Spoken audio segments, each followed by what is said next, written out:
Hi, I am Ali Camaletti, and you are listening to Snack Leadership. I will be talking about everything leadership, broken down into bite-sized pieces. You will hear what different leadership skills look like in organizations and how they can rise teams up or take them down. I help leaders build resilience and improve performance by bringing awareness to opportunity behaviors in my business. Spark your mindset. I provide leadership and sales coaching, as well as team building and guest speaking. My hope is for you to feel inspiration and to create a spark in your mindset.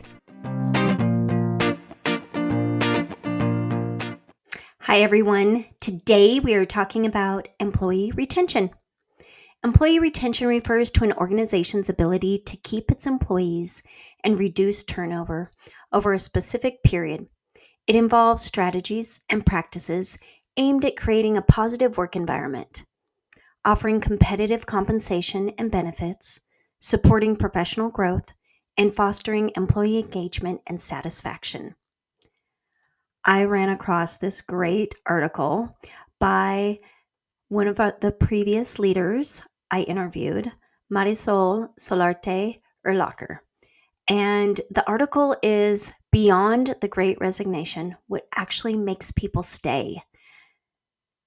I think this is one of the reasons that I actually was drawn to leadership, was what I experienced as an employee and a leader in organizations, and how I so badly wanted more for companies.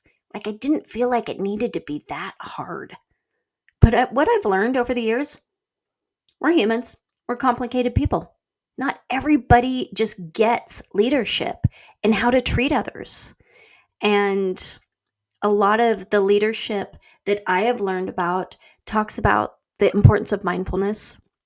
And I'll bring it back to that, is if as leaders we can be mindful of how we're acting, how that affects others, that's what makes the difference in really becoming a good, strong leader that attracts people in organizations, but also makes people want to stay or follow you wherever you go.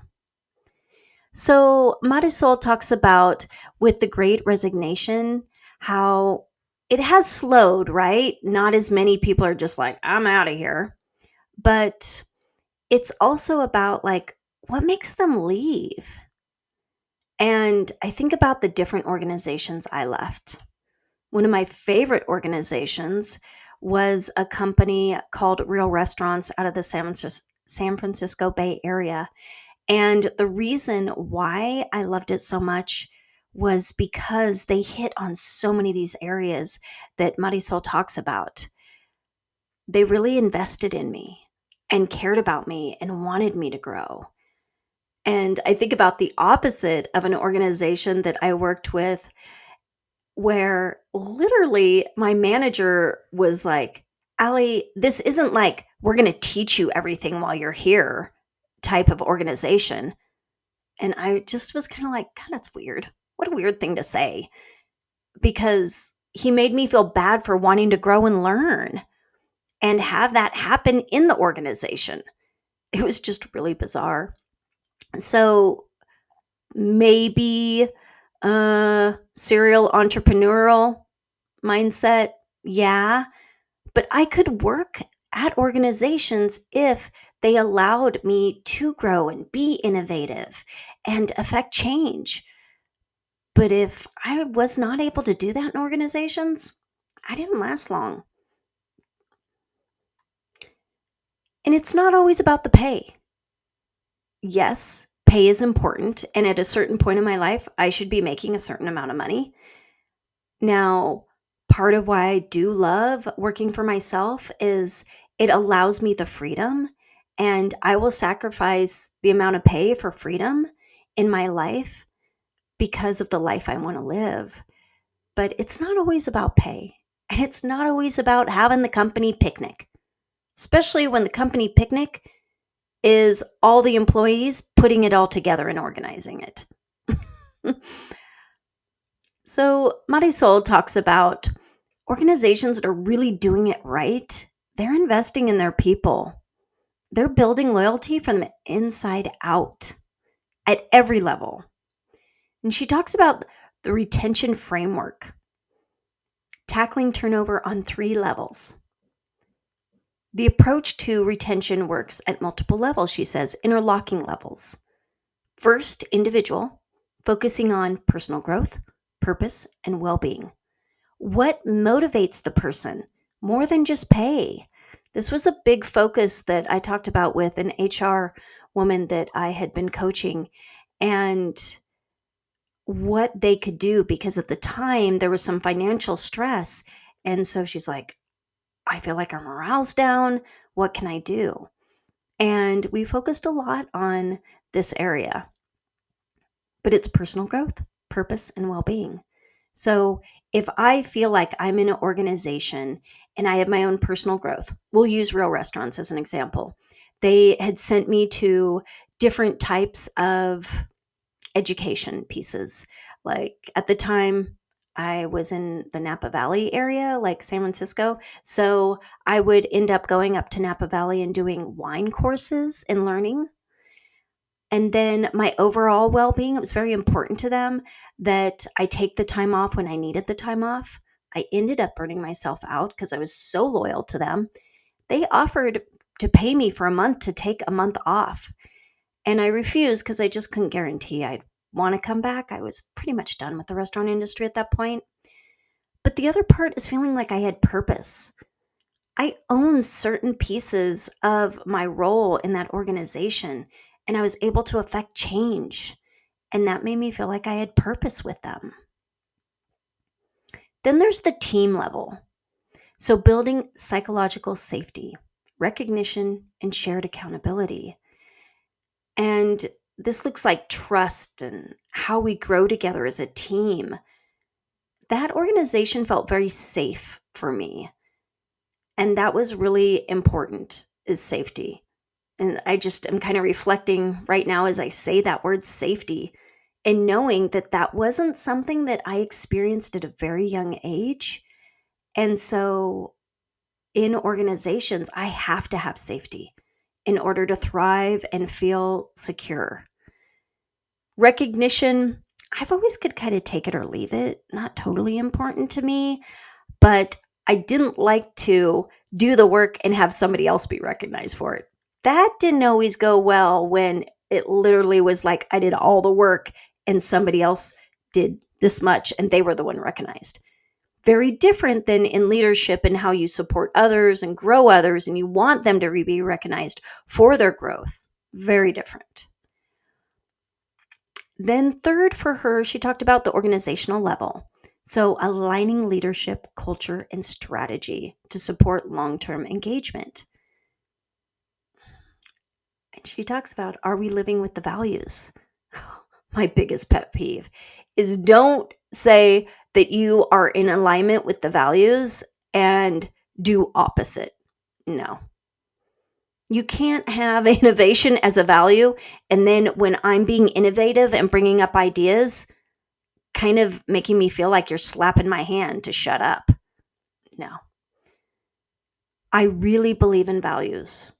I have my personal values. Sometimes I feel like maybe I'm acting not within them, and I will go back and be mindful of that and pay attention to that. But I'm always striving to live in my values as much as possible. So let's break it down. What makes people actually stay? And she talks about transparent leadership over polished messaging.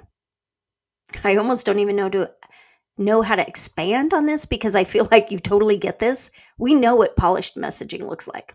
Oh yeah, it all sounds right. All those values, they're great, but are they real? So transparent leadership can be an example of ask me anything sessions with the CEO. That's vulnerable and that's transparent. That helps employees feel informed and not managed. I had that at Real Restaurants. I could ask anything. I also was very fortunate in the sense that the restaurant that I was involved in with Real Restaurants had all of the total 3 owners of that restaurant group owned the restaurant that I managed at. And so I was around them all the time. I could ask them anything. They would sit down, they would talk with me. They were very transparent. Micro recognition as a daily habit. They talk about wins of the day on a Slack channel. And what came up for me was I had a company that they were struggling with employees gossiping a lot. And so they implemented something called positive gossip. Similar to wins of the day on their internet that they had within the organization, they basically were able to put out positive gossip about one another. They said it made a huge difference in their organization to do that. It builds loyalty and belonging. Career conversations, not just performance reviews. Like monthly one-on-ones focused on development, not deliverables. If that manager that I had spoke to early on about saying that this isn't just like I'm paying you to learn at this company, well, if you would have actually looked at my skills and developing me instead of what I was bringing to the table, very different compared to real restaurants when I worked with them. And they sat me down, and at the time I was like, 26 as a manager in San Francisco. And the gentleman said, "Allie, I don't expect you to know this. I'm here to teach you this. You have the right skills we're looking for. I'm going to invest in you." Such a different mindset. No wonder I was loyal. Autonomy over oversight. So ditching rigid schedules in favor of results-based flexibility. I love a flexible schedule. And that is really important to me. Like, I want to be outside first thing in the morning, go to work, and get off early. And I was able to achieve that at one of the organizations I worked at. Yeah, I'm a team player, but I'm also can be very independent. And I didn't always want to get caught up in all the stuff. And I wanted to get my work done.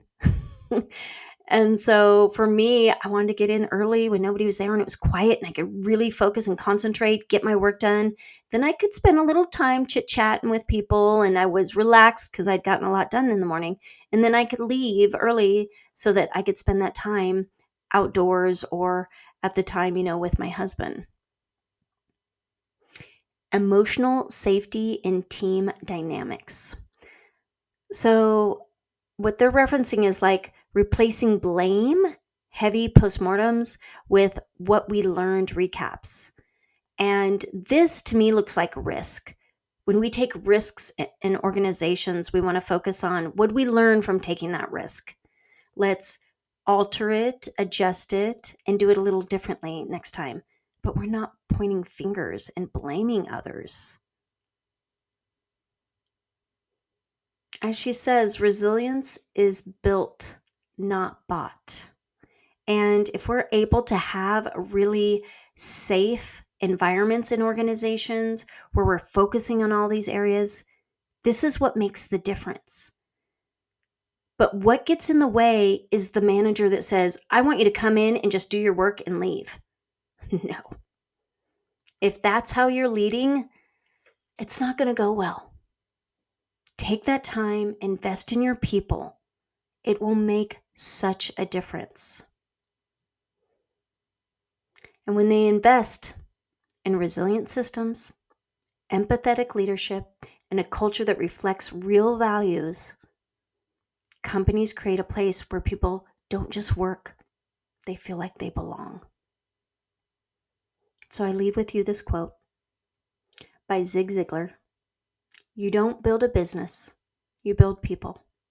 And then people build the business." Thank you for tuning in to Snack Leadership. I hope you felt inspiration, motivation, and felt your mindset spark.